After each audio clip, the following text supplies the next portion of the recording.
د فلم شروعات د سړی نه کیږي چې په سمندر کې په کشتۍ کې ناست وي او ډېر زیات میان نیسي او واپس کنارې ته راشي. دغه ټول میان په منځ باندې کټ کوي، خو دلته کې یو عجیبه غوند کې حرکت موږ وګورو.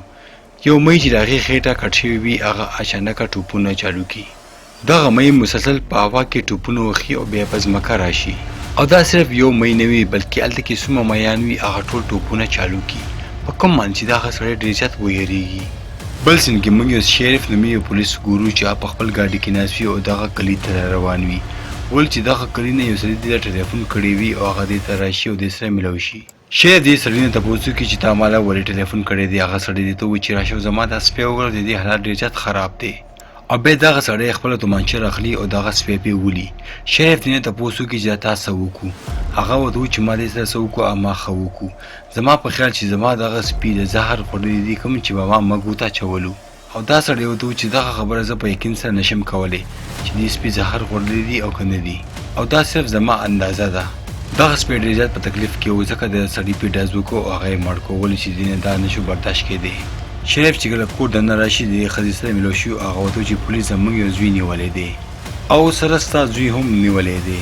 شریف بیا خپل پلار سره ملاویږي او هغه ورته دغه مړه میان ښیي چې اوس هم ټوپونه وخي. شریف په دغه عمل باندې ډېر زیات ویریږي او خپل پلار ته وایي چې دومره فکر مه کوه چې دغه میان وسوځو او دوی بیا بهر ځي او خپل ګاډي نه پټرول وکاږي او دغه میان سوځوي. او دا هغه سپی ګوري چې څو ورځې پهله د دې ملګري هغه یې مړ کړی و، هغه اوس ژوندی شوی وي او په دې باندې حمله وکړي خو دا تومانچه وکاږي او هغه بیا مړ کړي. شریف یې څه په طریقه باندې ځان وروسته کړي او دا سپی په سر باندې اولي او اوس دغه سپی مکمل مړ شي. شریف پلار هغه میان او دا سپی په یو ډرم کې اچوي او په هغې باندې اور لګوي چې دغه مصیبتونه دوی ځان خلاص کړي او دغه شنې یو ځل بیا راپا نسیږي او ژوندي نه شي.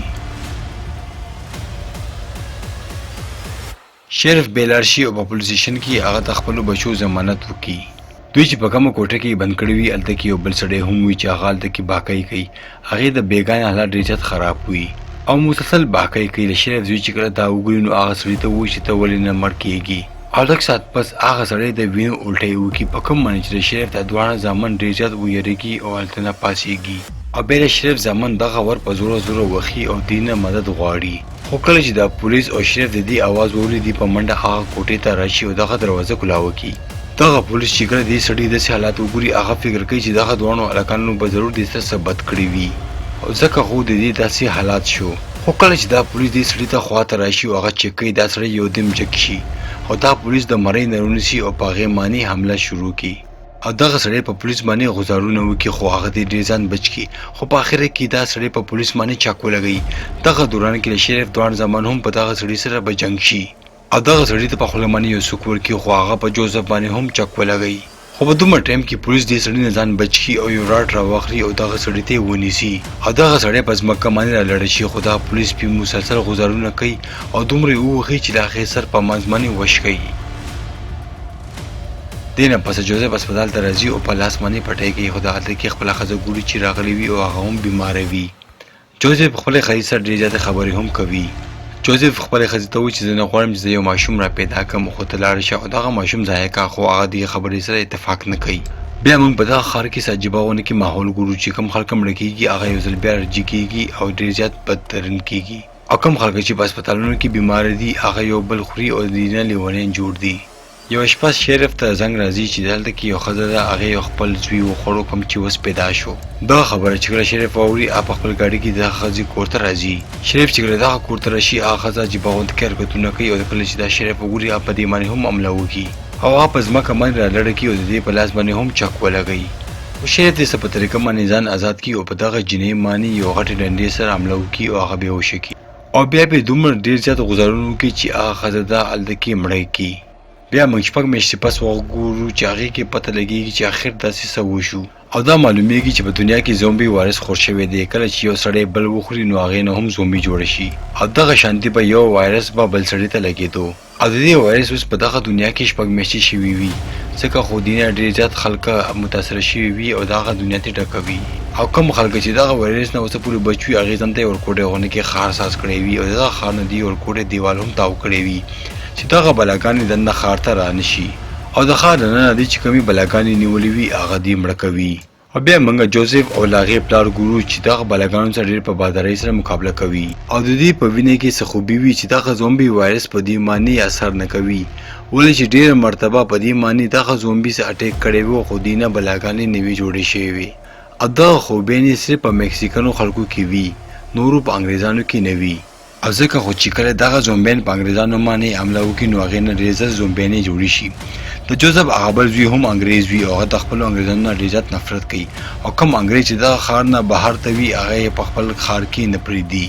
او هغه دا فکر کوي چې دغه ښار دننه چې یو هم انګریز نه دغه بیماري ولګېده نو موږ ټول به مړه شو بیا دغه ښار ته یو نوې جینۍ دننه راولي کومه چې یو زومبي خوړلی وي خو هغه دغه خبره دوی ته اونوي او پټۍ وساتي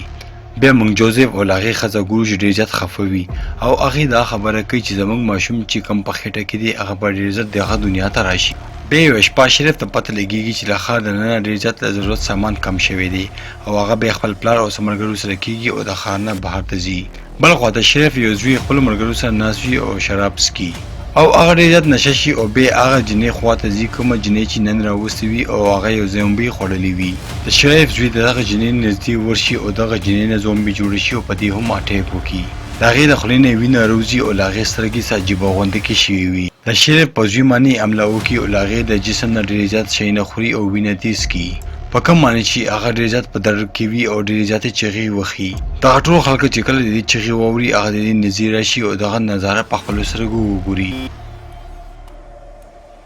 دغه دوران کې شریف هم ځان راورسي او دغه ټول خلک یو ځای شي او دغه جینۍ وتړي شریف له هغې ملګري یو ځای کېږي او دا خپل زوی تړي او هغه خپلې ښځې ته راوړي چې د هغې علاج وکړي ولې چې هغه په هسپتال کې یو نرسه وه خو هغې ته پته ولګي چې زه به اوس بچ نه شم ولې چې زما حالت ډېر زیات خراب دی او هغه په غوسه کې خپل ورور او خپل پلار سره په جنګ کېږي ولې چې د پته ولګي چې زما پلار او زما ورور یو ځای شوي و دغه جینۍ دننه راوستې وه او په دغه خبره باندې چاقو روکاږي او خپل ورور په خېټه کې وخي او خپل یو ملګري سره یو ځای کېږي او د دغه ښار دروازه کلاوي په کومه چې دغه ټولې بلاګانې دننه ښار ته راننوځي خو لږ ساعت پس چې شریف کله دلته کې راشي او هغه دا ښار وګوري هغه خپلو خلکو سره په ریډیو باندې خبرې کوي خپلې ښځې سره خبرې کوي خو هغه ورته وایي چې دلته کې ډېرې زیاتې زومبیانې راغلي دي او زموږ زیاتره خلک یې وخوړو او په دغه ښار کې صرف 7 نه 8 کسان بچ پاتې دي او هغوی هم په کمرې کې ځان پټ کړی دی شریف بیا خپل یو ملګري ته وایي چې په دغه ګاډي کې کښېنه او دننه لاړ شي او په دغه ګاډي باندې اوازونه وکړه سره به دغه ټولې بلاګانې تا پسې شي او موږ به خپلو خلکو پسې لاړ شو او هغې به بچ کړو او هغه سړی بلکل هم داسې وکړي هغه دننه لاړ شي او په ګاډي باندې اوازونه وکړي او دغه ټولې بلاګانې دې پسې راشي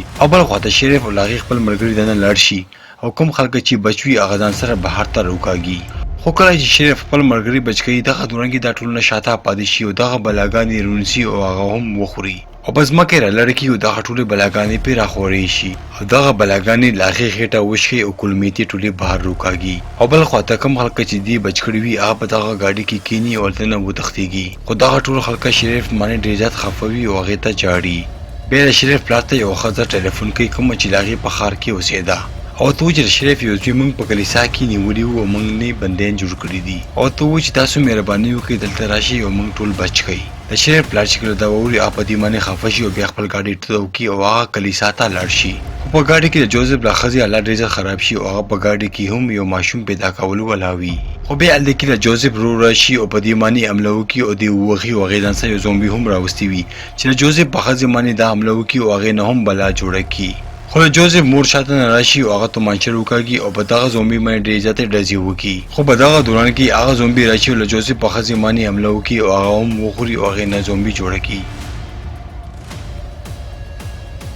جوزف هلته کې ډېرې زیاتې منډې وهي او خپلې ښځې ته خواته راشي او له جیب نه چاقو روکاږي او د دغه زومبي نه سر کټ کړي او بیخي لاندې لړه کړي او خپلې ښځې ته نږدې راشي خو هغه ورته وایي چې زه اوس دغه زومبي وایرس شکار جوړه شوم او ته وایي چې خپل زوی بچ کولو لپاره ته اوس زر وکړه په دغه کار باندې جوزف ډېر زیات غوسه شي او هغه غواړي چې د خپل ورور نه دغه خبرې بدل واخلي او هغه دا په چاقو باندې په خېټه ووهي او هغې نه پس یې وتړي او له زومبي یو علاقه کې پرېږدي چې دغه زومبیان ټول په دې راغونډ شي او دا هم مړ کړي او دغه شانتې هلته کې ډېرې زیاتې زومبیانې راشي او په دې ورور باندې حمله وکړي او دې نه خېټه وخوري او بیا جوزف هلته نه وتښتېږي او خپلې فیملۍ ته راشي او هغه خپل ملګري یو سیند ته راولي چې په کښتۍ کې کښېني او دوی دلته نه وتښتېږي او بل ښار ته لاړ شي خو دغه دوران کې هلته کې ډېرې زیاتې زومبیانې دوی پسې رامنډې وهي او ځان ورته راورسوي خو جوزف نیکه دغه فیصله کوي زه به دلته کیسار شم او دغه زومبیانو سره به مقابله وکړم او ته په منډه باندې خپله مور او ښځه په کښتۍ کې کښېنوه او دلته نه لاړ شه. جوزف نه غوښتل چې د خپل نیکه په دغه مشکل حالت کې پرېږدي او دا ته لاړ شي،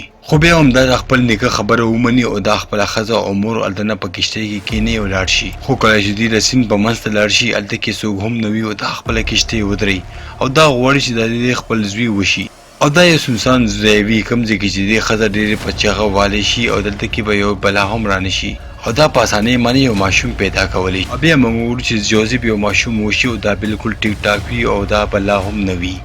دا بیا خپل ماشوم خپلې ښځې ته ورکړي او ته وایي چې وګوره زموږ زوی بالکل ټیک ټاک دی او بیا دوی یو محفوظ ځای لپاره مخکې حرکت وکړي او زموږ دا فلم دلته کې ختم شي.